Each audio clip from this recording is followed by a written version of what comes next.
সামান্য থেকে কিছুটা অসামান্য, মনের সত্তাকে কাজে লাগিয়ে নতুন কিছু করার তাগিদ। নিষ্প্রাণ জিনিসও যিনি প্রাণের সঞ্চার ঘটান, তিনিই একজন শিল্পী।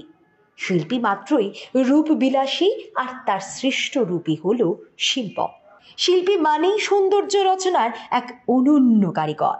নতুন কিছু করার ইচ্ছে শক্তি সামান্য জিনিসকে করে তোলে অসামান্য। এমন এক অভিনব প্রয়াস রাজ্যের তরুণ শিল্পী দীনেশ দাস। শিল্পী দীনেশের গল্প আমরা ইতিপূর্বেও তুলে ধরেছিলাম দৈনিক সংবাদের দর্শকদের সম্মুখে। তার শিল্পকর্মে এখন পর্যন্ত বহু সৃষ্টি রচনা করেছেন দীনেশ। নানান দেবদেবী থেকে শুরু করে বিভিন্ন পর্যটন স্থান সহ দর্শনীয় স্থানগুলোকে সামান্য পাথরের গায়ে ফুটিয়ে তুলেছে এই তরুণ শিল্পী। শুধু তাই নয়, ক্ষুদ্র ক্ষুদ্র চাল ডাল থেকে শুরু করে করলার বীজের গায়ে ছবি এঁকেও অবাক করেছেন সকলকে। সামাজিক মাধ্যমে ডি স্টোন আর্টস নামে একটি পেজও রয়েছে তার। এই পেজের মাধ্যমে নিজের শিল্পকর্মগুলোকে সকলের সামনে তুলে ধরে বেশ প্রশংসাও করছেন শিল্পী দীনেশ দাস। এর মধ্যে মা কালীর ছবি আঁকার প্রতি তার বেশি আকর্ষণ ছিল সর্বদা।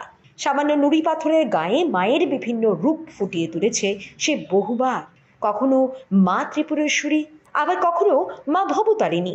শুধু পাথরের গায়েই নয়, সামান্য করলার বীজ, বাদাম এবং চাল ডালের গায়েও মা কালীর ছবি এঁকে সকলকে মুগ্ধ করেছেন দীনেশ।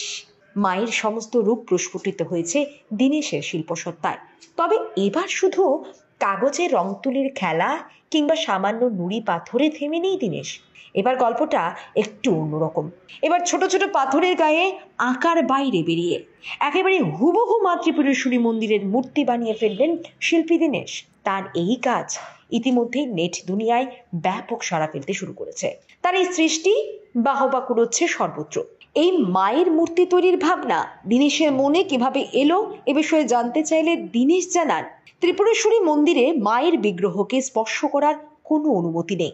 এর আগেও সে মায়ের মন্দিরে সামনে বসে মায়ের ছবি আঁকলেও মাকে স্পর্শ করার সুযোগ পায়নি, এবং এই বিষয়টি তাকে ভীষণভাবে ভাবায়।